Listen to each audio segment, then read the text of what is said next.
Hey, welcome back. So we are gonna be looking into a little bit more detail about Setsuna here. She looks like one of those physical brawler to me, um, or physical fighter. One of those. She doesn't look like she does enough damage to be considered as a brawler, but she does decent enough to be a fighter. I think she's more of a Nestor type of hero. I use Nestor because he's the common hero that's given out at the beginning of the game, and everybody kind of knows how or what he does. But yeah, is let's go ahead and look at her skill. But she looks really nice. I love how they design her. She looks really cool. Let's go ahead and look at her abilities. So first thing you notice is that it costs 3 energy to get her ability off. Her active ability, which is really good. 3 is what we want. Anything that's low in energy and does a lot of damage, right? That's what we want. Now her first skill ability says threefold soar flourish. So basically a triple strike, assuming she smack you in the face 3 times or something like that along the line. But deals only 1.25k physical damage, and that's level 1. So I guess up as you get her up to maybe level 50, you're looking at maybe 3k or I can't imagine anything but beyond that. And then, it's, of course, the nice part is also reduce the speed by 8.8%, and then freeze energy generation for 10 seconds. So, whoever hero she's attacking, that hero is kind of screwed, basically. Attacks slow and doesn't contribute to any energy generation as a team. So, that's real good. And the nice part is it lasts for 10 seconds. That's a significant amount of time. And of course, as you level her abilities up, not only that the physical damage goes up, but the speed, attack speed, also go up too. So which is really nice because most of the time, the way the game is designed, most of the heroes in here, only the physical attack will go up. The speed, the second part usually stays the same. But so that's real good. So I imagine that probably will get to maybe about 10-15%. Well, if it's going up by point 0.1, that's going to be a while. But at the most, probably going to be about 10 or 15% around there. Basic attack speed um reduce. So and then not only it doesn't because on some hero in here it basically slow down your energy production, but this one freezes. So that particular hero that she's attacking on basically is kind of useless. So that's a good ability in my opinion. And then let's look at the next one. It says Peerless Viper Strike. This one does a so this one is kind of like Gorak's skill ability basically. I keep saying skill, but same thing. It's like skill, ability, same stuff. It does 165 physical damage every second for 15 seconds. That's a long amount. That's much more than Gorak. I think his is probably maybe half of that time around there. But then of course I think they also not Gorak. I'm sorry. What's that guy's name? Jeez, let me look it up. Gorak just prevents you, applies mortal wounds to prevent you from healing. Yeah, it's this dude over here. What's this guy? Where is he? Too many heroes. This guy right here. He has the same skill basically to make you bleed and for basically damage um per second. Iola kind of same way. So let's go back. Let's go back and continue to see what else she offers. Nope, we're on the second one.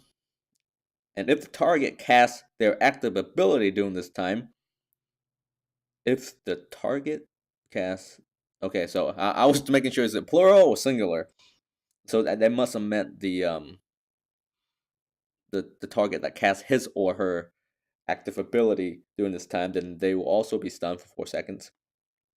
So that's kind of good too. So not only that, she can also stun in certain situations. So and stun is very helpful in this game because man, you can take your enemy down pretty quick if you stun them and then critical hits them. And it's over. So but yeah, it's the second ability is it's okay. He only is stunned just one enemy if they cast. If they don't cast, then it doesn't do anything. And then basically physical damage. The cost the enemy to bleed. It's an alright skill. It's not that effective in my opinion with in battles I have seen. But who knows? Maybe she'll do a lot more damage. Significantly more as you level it up to level 50. And then, of course, the next skill, Heavenly Sakura Bloom. Upon landing a critical strike, she permanently gains 5.21 physical ability power, which is awesome because at the bottom it says stackable.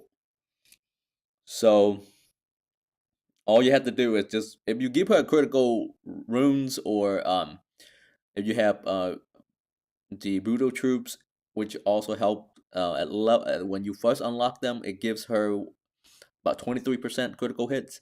And then you add another the barbarian chief guy. He also increased critical bonuses. So that means theoretically, every hit she does, she will gain. It will basically gain a ton of physical ability power because pretty much every hit she will land is critical hit. So this skill right here is very, very useful, especially when they are stackable. If it's not stackable, then it's useless. But, but when it's stackable, that will make it very, very helpful and very deadly. And then it's also purge immune, so which I really don't care for it that much. Um, but then again, keep in mind she will scale with physical ability power. So anything that adds more physical ability will not work on her. So just don't use any of those runes on her. So I like that. I really like that ability. Let's go ahead and look at the next one. Iron Sparrow Thrust. Every attack has a 20% chance to deal a bonus 319 true damage. So this one is the same thing as we saw from the last hero. What's it? Ku Tengu guy. He also does true damage. So basically, this all it means is that it's gonna ignore the defense of the enemy, and it's gonna directly take it out of their health. Nothing can stop it. So that's why you're not gonna see a lot of damages coming from this. It seems like it increased by 100, so maybe by low 50. But as you get up higher and higher, the true damage tends to not increase as much. But if it's going the way it is going now, 100, man, that's quite a bit. That's quite a bit of damage by the time it gets to level 50. But we'll see. They might actually let it go by 100 just because it's only a 20% chance. So that means 80% of the time you're not gonna be this ability is gonna be pretty useless to you. So yeah, that is it for all her skill. Of course, I would love to see what her ice and amber abilities would do. That might have significantly help her out. But for now, she's okay. She's decent. I say if I have to rank the 4 heroes that we have now, I said the first 2 places will go to Hiromi and Takeda. Both of them are very, very useful. And then I'll put her in the third, and then the two Kangu guy, which is the guy with the long nose. You know what I'm talking about? This guy right here. Yeah, I'll put him last. He doesn't do as much damage as and most of his ability only helps allies to a certain extent, but not even. Uh, and the downside of him is that it costs 5 energy. That's a lot. So, but still, when they're all together as a team, I think they will be pretty powerful. They will be pretty powerful, and I'm looking forward to see um to use them together as a team. At the moment, I don't have any of these hero unlocked yet, so but once the event's over, we'll try our luck and see if we can unlock some of them. But anyway, guys, thanks for watching this video. I'll see you all in the next one.